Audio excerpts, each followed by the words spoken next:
Salut la machine, toujours au top. Allez, on termine cette série sur la reproduction humaine, on fait le bilan. Vous êtes prêts? C'est parti!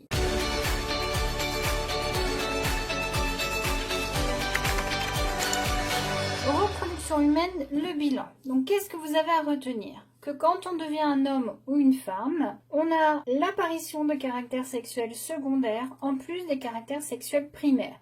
Donc je vous rappelle que les caractères sexuels primaires sont les organes reproducteurs, c'est-à-dire testicules et pénis chez le garçon, ovaires et utérus et la vulve chez la fille. Vers 10-11 ans, on a les hormones cérébrales qui sont produites par l'hypophyse, qui vont provoquer l'augmentation de masse des testicules et des ovaires, qui à leur tour vont se mettre à produire des hormones qu'on appelle les hormones sexuelles. Et ce sont ces hormones sexuelles qui sont responsables de l'apparition des caractères sexuels secondaires, à savoir la pilosité, l'augmentation du volume des organes reproducteurs, l'acné et chez le garçon particulièrement le développement de la musculature, de la mue de la voix. Chez la fille, l'apparition des seins, le développement des règles et l'élargissement des hanches. Alors comment fonctionne l'appareil reproducteur de la femme? L'appareil reproducteur de la femme, si vous deviez le dessiner, c'est assez facile, vous dessinez une tête de bouffon, vous savez le bouffon du roi là, avec son bonnet et ses deux grelots sur les côtés. Bon bah les grelots ce sont les ovaires dans lesquels il y a des follicules qui contiennent chacun un ovule. L'ovaire est plus ou moins connecté au pavillon qui est connecté à la trompe et les deux trompes se rejoignent pour former une cavité utérine qui va être tapissée d'une muqueuse utérine, c'est-à-dire des vaisseaux sanguins. L'ensemble communique avec le vagin et sur l'extérieur, nous avons les grandes lèvres de la vulve qui sont recouvertes de poils qui protègent l'entrée. Donc c'est au fond du vagin que les spermatozoïdes vont être déposés, qu'ils vont remonter dans la cavité utérine environ de 3 mm par seconde, ce qui vont dire qu'ils vont mettre environ 2 heures pour arriver au niveau des trompes, et ceux qui seront rentrés dans la trompe où il y a l'ovule vont pouvoir réaliser une fécondation. Donc, à retenir que les ovaires se mettent en route parce qu'ils reçoivent des hormones cérébrales.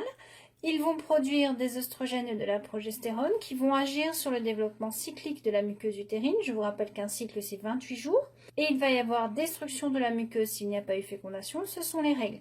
Les oestrogènes et la progestérone vont également être responsables de l'apparition des caractères sexuels secondaires. Si on s'intéresse maintenant à l'appareil reproducteur de l'homme, ici, nous avons cette fois une vue de profil. Les spermatozoïdes sont fabriqués dans un organe appelé le testicule. Ils vont être stockés dans une poche appelée l'épididyme. Quand il va y avoir rapport sexuel, les spermatozoïdes vont remonter le canal déférent.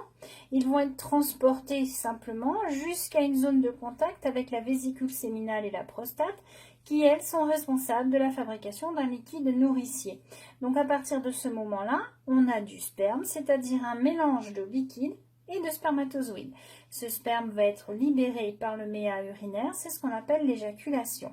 Donc le canal qui transporte le sperme s'appelle l'urètre. L'organe qui permet l'accouplement, c'est le pénis, mais attention, l'accouplement ne sera possible uniquement qu'en cas d'érection, c'est-à-dire qu'il y a eu un afflux de sang dans le pénis qui a permis donc au pénis de se redresser. Les testicules, en plus de fabriquer des spermatozoïdes, vont fabriquer de la testostérone et les testicules ont été mis en route grâce aux hormones cérébrales en provenance de l'hypophyse. Donc au final, une grossesse provient de la fécondation d'un ovule par un spermatozoïde, ce qui va donner une cellule œuf. La cellule œuf va s'accrocher dans la muqueuse utérine, c'est ce qu'on appelle la nidation, et l'embryon va se développer jusqu'à environ 8 semaines. Pendant ce temps, le placenta, qui est une zone d'échange entre la mère et l'embryon, se met en place. À partir de 8 semaines, donc de 2 mois, on parle de fœtus jusqu'à la naissance, c'est-à-dire jusqu'à l'accouchement. Il existe des méthodes pour empêcher la rencontre des ovules et des spermatozoïdes, c'est ce qu'on appelle la contraception. Ça va de la pilule au préservatif, au stérilet, au diaphragme, au spermicide, etc. Et à partir du moment où la fécondation a eu lieu, que la cellule œuf est installée, on peut faire ce qu'on appelle de la contragestion, c'est-à-dire empêcher la grossesse. C'est l'interruption volontaire de grossesse, qui peut être soit médicamenteuse, soit chirurgicale.